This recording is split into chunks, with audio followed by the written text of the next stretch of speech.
Des armes américaines dans la guerre du désert, Hassan II s'explique sur Antenne 2. La France sans médecin, la grève très largement suivie. Le nazisme au banc des accusés, ouverture en Allemagne du procès de Kurt Lischka.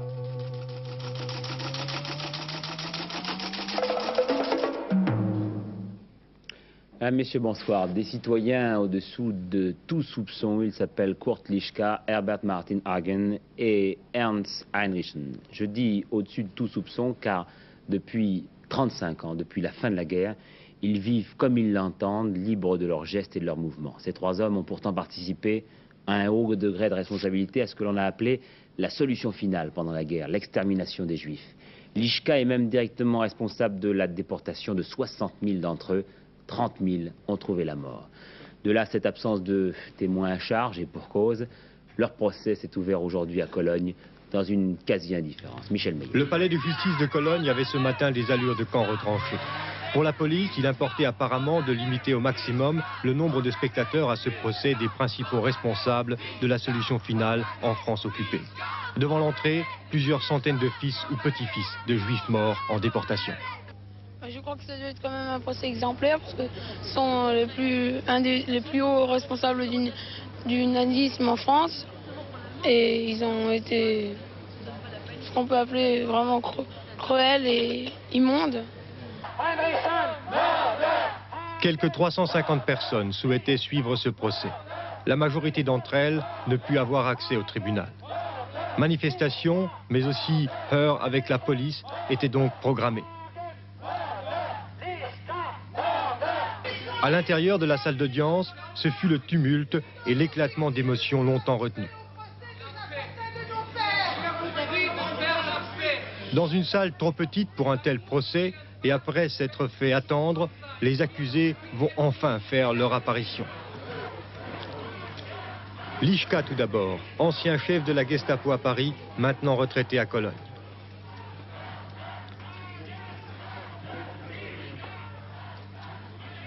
Cet homme a été vraiment le fourrier à la fois inhumain et banal de la déportation. Comme lui, son comparse Hinrichson, digne maire d'une petite ville de Bavière, est rattrapé par son passé de criminel nazi. C'est également le cas de Hagen, devenu homme d'affaires dans la roue. Dans le brouhaha de cette salle d'audience de Cologne, 35 ans après l'Holocauste, on s'est souvenu alors des victimes et des culpabilités. On s'est souvenu des 70 000 juifs qui, via Drancy et autres rafles du Veldiv, ont été envoyés dans les camps de la mort nazis. Plus de la moitié d'entre eux n'en sont pas revenus. La partie civile de ce procès, c'est donc les familles des victimes. Elles ne demandent pas vengeance, mais simplement que justice soit faite. Pour eux, il y va de la crédibilité de la justice allemande face au passé nazi. Je crois qu'aujourd'hui, ce que juge l'Allemagne, qui a été traversée par une profonde émotion après la projection du film Holocauste, eh bien l'Allemagne juge aujourd'hui le héros SS, le mauvais héros SS Dorf. Et je crois que le monde entier va regarder vers ce verdict et vers ce procès pour savoir s'il est exemplaire, si la sentence est exemplaire et si l'Allemagne condamne à travers ces hommes les crimes qui ont été commis par eux. Oui, quand je parlais de quasi-indifférence, je parlais de l'opinion et de la presse ouest-allemande. Et puisque nous parlons de procès, sachez que le procès de Prague se poursuit sans grande garantie pour la défense. 4 personnalités françaises ont quitté ce matin Paris pour exprimer leur solidarité avec les contestataires de Tchécoslovaquie. Un procès condamné par Washington. Avant de développer la suite de l'actualité étrangère, une grosse parenthèse française a commencé par l'indice des prix du mois de septembre, plus 0,8%, donc une petite décélération de la hausse des prix. Je vous rappelle que les chiffres étaient de 1,3 en juillet et de 1% en août, mais sur une année entière, de septembre 78 à septembre 79, on arrive quand même à une augmentation du coût de la vie de 11%. Puisque nous parlons prix, cette autre augmentation, prévue cette fois par le commissaire européen responsable de l'énergie à Bruxelles, Guido Brunner, qui prévoit une hausse de 10% du pétrole brut à la fin de l'année. Par ailleurs, le Koweït a laissé entendre qu'il pourrait réduire sa production de brut. La grève des médecins maintenant, les chiffres que nous donnions hier se sont avérés. Ce sont bien 90% des praticiens qui ont fait grève aujourd'hui, auxquels il faut ajouter De nombreuses professions de santé, vous le savez sans doute, les médecins protestent contre le principe d'une enveloppe globale pour leurs dépenses de santé. Ils se sont aussi inquiétés d'une possible fonctionnalisation de leur profession. Hier soir, nous donnions l'opinion du docteur Monnier et des animateurs du mouvement. Aujourd'hui, Patricia Coste a essayé de trouver un cabinet ouvert. Le cabinet des docteurs Alida et Maille. Le cabinet des docteurs Alida et Maille est fermé pendant la... Par répondeur automatique ou par les médecins eux-mêmes, les patients ont été poliment, mais à 90% estime-t-on, renvoyés chez les médecins de garde ou vers les hôpitaux. Je suis levée à 7h30 et à 8h moins le quart, j'ai appelé le médecin en bas de chez moi, en bas, et puis j'ai appelé docteur Payou. Et sa femme m'a dit qu'il ne pouvait pas venir, que c'était la grève. J'ai dit que c'était quand même assez urgent. Qu'est-ce que c'est? Est-ce que c'était votre mari? Oui, étant donné que déjà ça faisait 2 jours qu'il était malade, puis il voulait aller travailler ce matin à 5h. J'ai dit non, c'est pas possible, tu peux pas y aller. Et il ne se sentait pas bien? Non. Alors la dame du docteur, elle m'a dit comme ça de venir à Vaugirard, ici, pas à Vaugirard ou machin plus près. À l'hôpital? Oui. Alors vous, monsieur, vous trouvez que votre médecin, il exagère un petit peu? Oui, parce que je pense qu'il aurait pu se déplacer quand même pour voir ce qu'il y avait. Surtout qu'il me connaît, c'est pas la première fois qu'il me soigne. Il y a des années. Il y a des années? Oui. En cas d'extrême urgence, restez calme. La journée, en fait, dans l'ensemble, a été calme. Un signe, le nombre d'urgences ou de consultations en hôpitaux ou cliniques et le nombre d'appels aux SOS médecins qui a été sensiblement le même que les jours sans grève, pour une grève somme toute pas comme les autres. Pour nous, la grève est quelque chose d'aberrant, ça n'a pas de sens. Si vous voulez, on peut imaginer que les patients ont un droit à la santé, ont un droit aux soins, étant donné qu'ils sont tous assurés sociaux, qu'ils ont tous cotisé et qu'ils cotisent en permanence, ils ont un droit permanent à la santé. Et nous, puisque nous avons choisi d'être médecins, nous avons un devoir permanent de les soigner. Donc faire une grève est quelque chose d'anormal, à mon sens. Alors maintenant, est-ce que c'est une vraie grève? Est-ce que c'est un coup de semonce? Moi, je dirais c'est plutôt un coup de semonce. C'est un moyen de dire il y a problème, un moyen de le dire très fort, de le dire à tout le monde. Et les patients l'ont ressenti comme ça.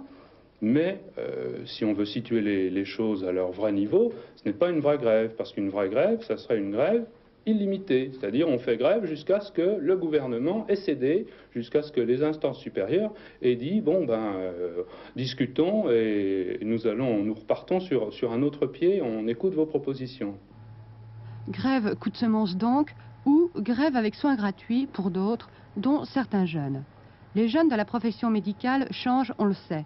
Ils sont de plus en plus nombreux, souvent en cabinet de groupe, ils s'apprêtent à gagner moins que leurs aînés, et ils veulent avoir un autre rapport avec la médecine, les soins gratuits en étant un symbole. Nous estimons que les autres syndicats ont une attitude tout à fait corporatiste, leur seul objectif est leur défense de leurs privilèges et qu'en ce sens nous nous démarquons tout à fait d'eux. Nous pensons que les principaux intéressés sont les usagers et qu'il faut à tout prix que les médecins discutent avec eux. Sinon les médecins se trouveront dans une impasse la plus complète dans quelques mois. Pour un premier dialogue, en tout cas, tous demandent une conférence nationale de la santé dans les plus brefs délais. Et je répète donc 9 médecins sur 10 en grève. On peut donc parler de succès de ce mouvement. Politique, les suites du mouvement d'humeur du RPR. Hier au Parlement, abstention lors du vote de la première partie d'une loi de finances. Mais notre groupe, a dit aujourd'hui Claude Labbé, estime que la porte doit rester grande ouverte pour une concertation avec le gouvernement. Le PC envisage, lui, le dépôt d'une motion de censure. Fait divers a commencé d'abord par une nouvelle qui nous est parvenue il y a 2 heures, le démantèlement d'un très gros réseau de drogue à Valence, dans la Drôme. 10 arrestations déjà et la récupération de 2 tonnes de hashish. Enfin, ce nouveau geste symbolique qui tend à se répéter, un détenu qui protestait de son innocence a envoyé au juge d'instruction chargé de son dossier, non pas une phalange, mais un orteil. Le chat hospitalisé depuis hier soir à New York. L'ex-empereur iranien est dans un état grave, mais on ne connaît pas officiellement la nature de son mal, peut-être un cancer. Les autorités américaines l'ont accepté sur leur territoire pour des raisons humanitaires. Et puis les suites de la démission de Moshe Dayan. Je n'étais pas d'accord avec mon gouvernement à propos des négociations sur l'autonomie, a-t-il dit aujourd'hui aux journalistes, parmi lesquels Philippe Gassot, qui nous envoie les premiers résultats de son enquête sur place. Il serait exagéré de prétendre que la décision de Moshe Dayan a plongé le pays dans la consternation. Depuis plusieurs jours déjà, le ministre avait laissé pointer ses intentions. Ses détracteurs lui font porter l'étiquette de l'opportunisme, passé du camp travailliste au gouvernement Begin et qui quitterait à présent le navire avant le naufrage. Pour ses partisans, Dayan, homme d'ouverture, entend par sa décision préserver une opportunité de paix et sauvegarder vis-à-vis des Arabes une possibilité de dialogue. Je pense que la démission de M. Dayan était à temps. Ce monsieur-là est très individuel en ses pensées. Alors je crois qu'il a bien fait. Et aujourd'hui, si on me donne le choix de voter pour un Premier ministre, je vote tranquillement pour M. Dayan.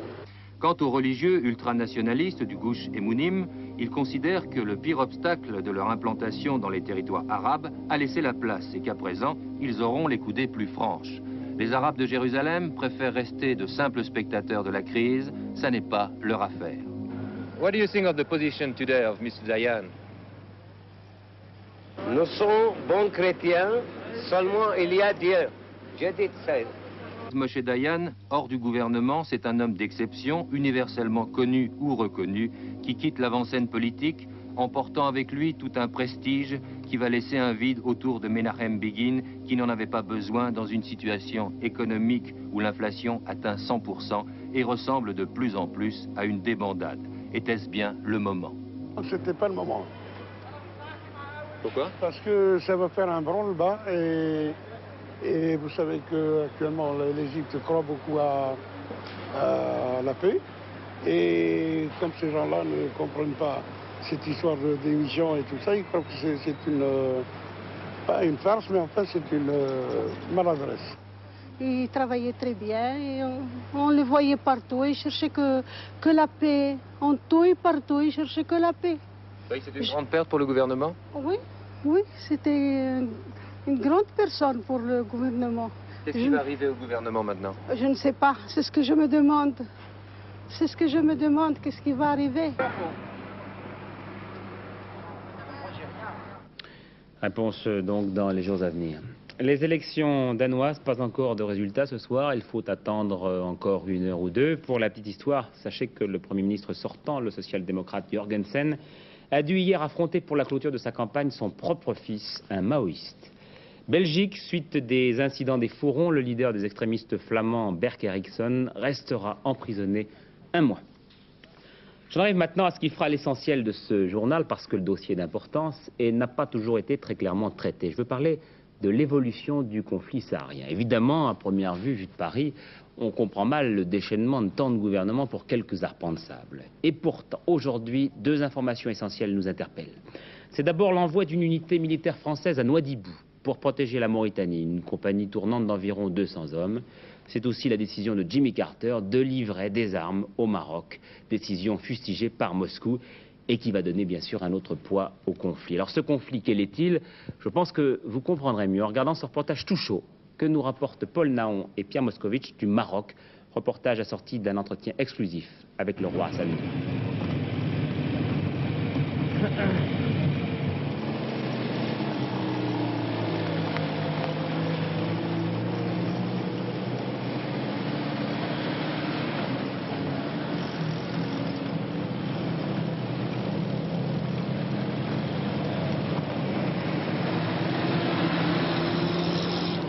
Le désert du Sahara occidental.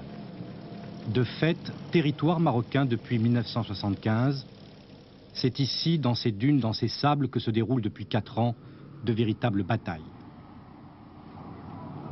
À 1500 km de Rabat, aux portes de l'Europe et à la lisière de l'Afrique.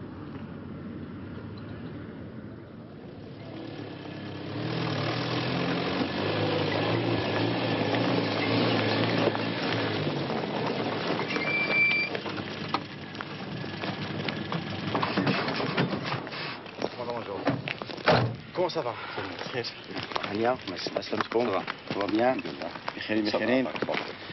Eh bien, on va vous rendre visite. Mon commandant, est-ce que vous pouvez me dire où on est, où on se trouve exactement ici? Bien, alors nous sommes ici, chez le capitaine commandant la compagnie qui se trouve à la pointe sud de Smara. C'est la compagnie la plus avancée devant l'ennemi, c'est, l'on peut dire, ennemi. C'est-à-dire que c'est le point des forces marocaines le plus avancé en territoire du Sahara. C'est ça. Il n'y a pas d'autres bases avancées. Dans la localité de Smara, elle me semble la pointe la plus avancée face à l'ennemi. Et vous considérez, bon, c'est le Sahara occidental ou c'est le Maroc ici? Ça, c'est le Maroc. Au Sahara occidental, nous, on a perdu cette notion depuis 1975. Depuis l'accord de Madrid, on ne parle plus Sahara occidental. Vous êtes chez vous? Nous sommes chez nous, comme vous le voyez.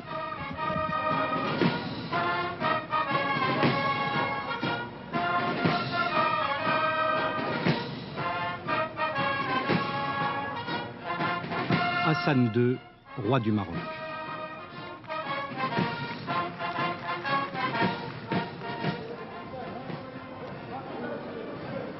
Il y a quelques jours à peine, il ouvrait solennellement la séance du Parlement. Un Parlement où tous les partis sont représentés de la gauche à la droite, finesse et tactique politique du souverain de faire participer tous les Marocains à la vie du pays. Cette monarchie de droit divin essaie en fait de s'adapter aux réalités modernes pour ne pas être balayée. Et ici, l'exemple iranien a fait peur. Les députés de Fès, de Marrakech, de Kenitra, de Goulimine, de Ouarzazate ou de Casablanca, tous en costume traditionnel, pour écouter le message du souverain.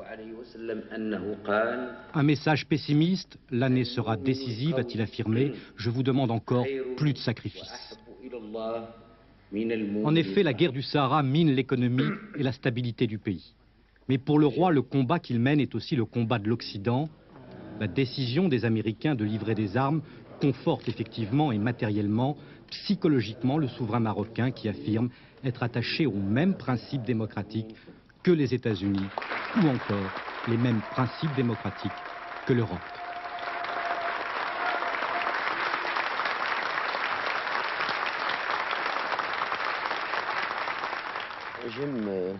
J'aime beaucoup dire que la tolérance est à mon avis la pierre de touche de la civilisation.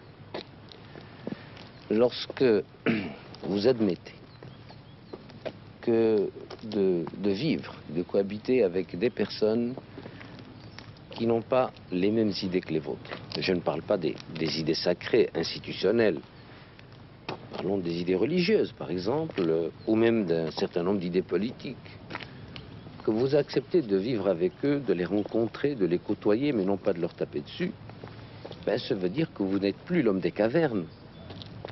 Ça veut dire que vous êtes l'homme de l'amour. Or, si l'on voit le cheminement de toutes les religions révélées, plus elles ont avancé dans le temps et dans l'histoire, plus elles ont appuyé sur l'idée d'amour, c'est-à-dire de cohabitation, donc d'organisation de la société. Majesté, justement, à propos de religion, l'application de l'islam au Maroc et l'application de cet islam en Iran, est-ce que c'est aussi un problème de tolérance? Non. Mais alors pas du tout. C'est un problème de science et d'ignorance. Vous avez la science, ils ont l'ignorance. Ah oui, ça, l'islam de Khomeini, je l'ai déjà dit, je préférais être athée. Alors M. Khomeini m'a fait dire qu'il souhaitait que mon ambassadeur retourne à Rabat, ou alors qu'il fallait que je lui fasse des excuses publiques. Mais l'ayatollah Khomeini vous dénie tout droit de parler en tant que chef de l'islam aussi. Oh, ça, je ne peux pas vous répondre. Mais enfin, toujours est-il que je dis, je rappelle mon ambassadeur, mais je vous ferai jamais des excuses publiques parce que je ne veux pas être hérétique. C'est tout. Dans l'exercice du pouvoir, le pouvoir suprême, n'êtes-vous pas confronté à ce fameux mur du silence, à savoir que par déférence, par respect, ou peut-être par peur, vos sujets ne vous informent pas sur les vraies réalités du pays? Oh, ça m'est arrivé souvent. Et c'est ce que j'appelle la conspiration du silence. Mais comment savez-vous que vous êtes dans cette conspiration du silence? Vous parlez avec des gens, vous sortez, vous les voyez, vous les recevez? Grâce à Dieu, j'ai beaucoup de contacts. On dirait que j'ai un stéthoscope constamment collé entre mon peuple et moi. Je le sens, je sens quand il a la fièvre, je sens quand il va bien. Et puis, je me renseigne beaucoup, à droite, à gauche, auprès de petites gens. Mais tout le monde ne vous dit pas, bon, c'est bien ce que vous faites, bravo pour votre décision, même s'ils ne le pensent pas, par déférence, par respect ou encore une fois par peur. Comment vous arrivez à sentir ça? Bien, d'abord, je le vois à la réticence, parce que il ne faut pas non plus penser que tout mon entourage est un entourage simiesque, qui ne fait que grimacer pour me faire plaisir, non. Comme des gens qui me conseillent, qui sont des amis. D'abord, je le vois à leur réaction, à leurs yeux, à la façon de réagir quand je prends une décision. Et puis, je dois dire quand même qu'ils ne sont pas tous des flatteurs, qu'ils ne sont pas tous un peuple caméléon, grâce à Dieu. Et il y en a beaucoup qui me disent qu'ils penseraient que... Tout à fait franchement, vous avez des conversations longues. Très franchement, mais je dois vous dire que j'ai beaucoup de défauts, certainement plus de défauts que de qualités, mais heureusement que je n'ai pas celui d'être entêté.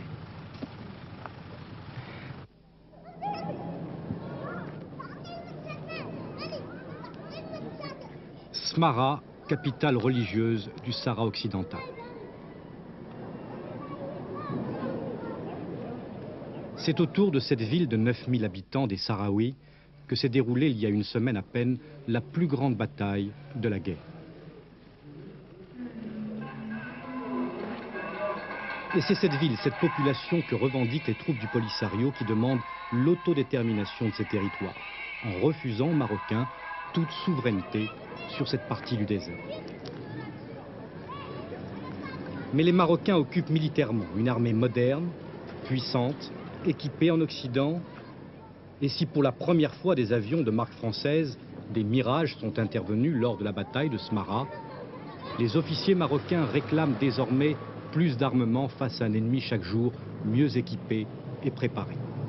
La frontière avec l'Algérie n'est pas loin et les Marocains affirment que leurs ennemis vont refaire leurs forces en territoire algérien avant de lancer de nouvelles attaques. La dernière bataille sur Smara a été meurtrière. Selon les Marocains, 1000 morts du côté des forces du Polisario. Ça a été très dur, effectivement, vu les moyens que l'ennemi a employés, et surtout sa puissance feu. C'est-à-dire? Bien, il a employé pratiquement tous les moyens aussi puissants que l'on puisse imaginer, tels que les ordres de Staline, des moyens antiaériens qu'ils emploient comme terrestres, alors que généralement c'est interdit. C'est des moyens qui sont utilisés pour antiaériens et non pas pour contre le personnel, tels que le 14,5, tels que le 23 mm, tels que d'autres munitions que nous avons retrouvées et que c'est la première fois que nous constatons leur existence auprès du Polisario.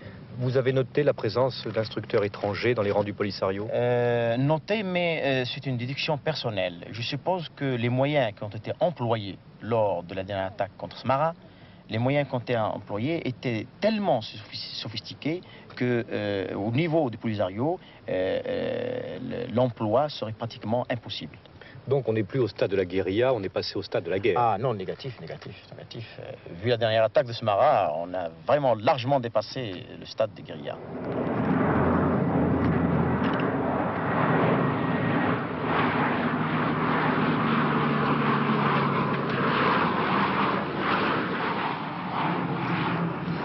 Non, ce n'est pas la guerre totale, ce n'est pas la guerre ouverte. Et je souhaite qu'on n'arrive pas là. Disons que les moyens employés sur le champ de manœuvre sont des moyens de part et d'autre, plus grands, plus importants, plus meurtriers. C'est-à-dire qu'on a l'impression qu'il y a une escalade. Il y a une escalade, effectivement, mais en ce qui concerne le nombre des belligérants. Escalade, du reste, dont je ne trouve pas la justification. Car lorsque les Espagnols ont quitté le Sahara, ils ont laissé à peu près une population recensée par les Nations Unies de 73 000 Sahraouis à peu près. Rien que dans notre partie de Sarqi al-Hamra, il y en a plus de 40 000. Alors je me demande d'où sortent tous les autres Sahraouis que nous voyons depuis 4 ans. Majesté, plusieurs fois déjà, vous avez parlé de ce fameux droit de suite, à savoir que les troupes marocaines pourraient pourchasser les troupes du Polisario à l'intérieur du territoire algérien.